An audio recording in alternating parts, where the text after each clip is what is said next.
The Turkish get-up is an exercise where we hold the kettlebell overhead and literally go from lying on the floor to standing up and back down. You're literally getting up and back down.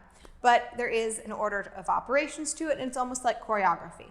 So today I'm going to break it down step by step. But first, I'll show you what it looks like. You start lying on the floor with your kettlebell by your shoulder in fetal position.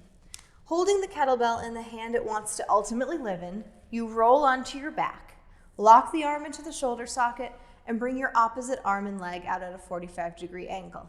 Then driving through that grounded foot, you roll up to your elbow in what we're going to call a quarter get-up.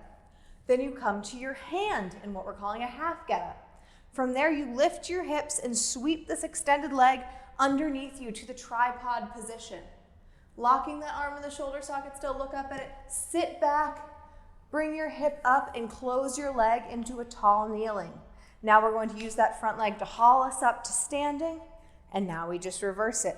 Opposite leg goes back, knee comes to the floor, I open the up leg, and then I run my arm down the leg that's on the floor.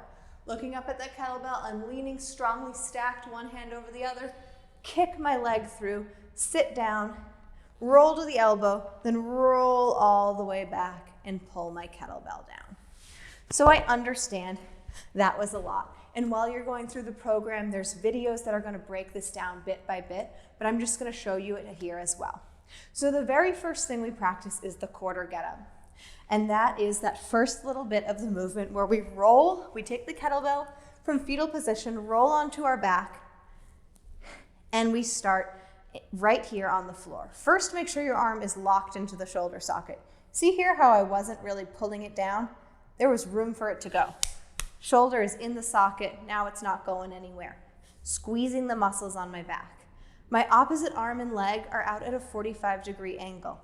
You see here, they're not too close to the body and they're not really far away. And now I'm going to use this foot that's on the floor and bent and drive myself towards my toes here. Coming up nice and tall, my wrist is straight and my hand is stacked over my elbow that's on the floor. And then I roll back. So when I come up, it's not a crunch. I'm not going forward. I'm really rolling towards this foot, keeping my core tight and coming up strongly, reaching that arm towards the ceiling. So you go up and down here.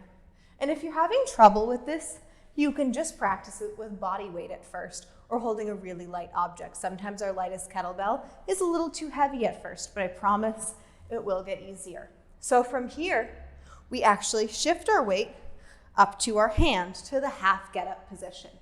And this is getting us ready to shift and start to come up. But for now, we just practice going from the floor to the elbow to the hand. And now it's important that your hand is just behind your hips here.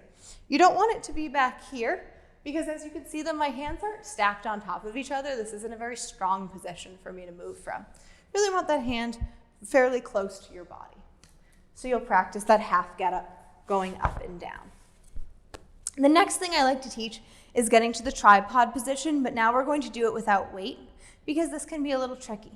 So take your imaginary bell and press it overhead. We're going to come to our quarter get-up, then our half get-up, and now press through the hand that's on the floor and the foot that's on the floor and lift your hips up. See here when I press into those hands and feet, I'm supported. And then I'm going to take this leg and sweep it underneath me so my knee comes to where my hip was. And now my foot, my knee, and my hand make a right angle. And then I kick back through and roll down. Now again, we roll to the elbow. Fist is going towards the ceiling. Come to the hand in the half get-up. And then I lift my hips up and I come to the tripod position. And then you can just work here for a little bit without weight, just with your body weight. And then ultimately we can add weight to it as well. Now, next I like to take a break from practicing that beginning portion to just work on the actual getting up from tall kneeling. We've skipped ahead a little bit, don't worry, I'll go back to it. But we can work on a dead stop lunge where I go from the floor with my knee down to standing up. And you really need to see how much this front leg needs to haul you up. So we start working on this. Up and down. You can load weight overhead on it, but this is our next step. And then we practice the whole thing without weight and then the whole thing with weight. So what it looks like without weight is this. I always start like I'm going to actually have my kettlebell, fetal position, roll to my back into what's called firing range. Arm locks in the socket, opposite arm and leg are 45 degrees away from the body. Roll to the elbow, come to the hand. Hips come up, knee replaces that hip. Then my hand comes off the floor first, and then my leg sweeps closed. Now I'm facing the opposite direction. And now this front leg pulls me up to standing. The back leg goes back now. It's the leg that's opposite the hand. Come to tall kneeling. I open this leg up first, and then I run my hand down my thigh and plant it just about a foot in front of me. And make sure you feel secure here, looking up at that invisible kettlebell. Kick yourself through, roll to the elbow, and then roll back one vertebrae at a time. Bring your imaginary bell down and put it on the ground. And then we go back and we start adding the bell and working through reps of this. So you'll be getting all of this step by step in the She Beast program, but that is what you have to look forward to.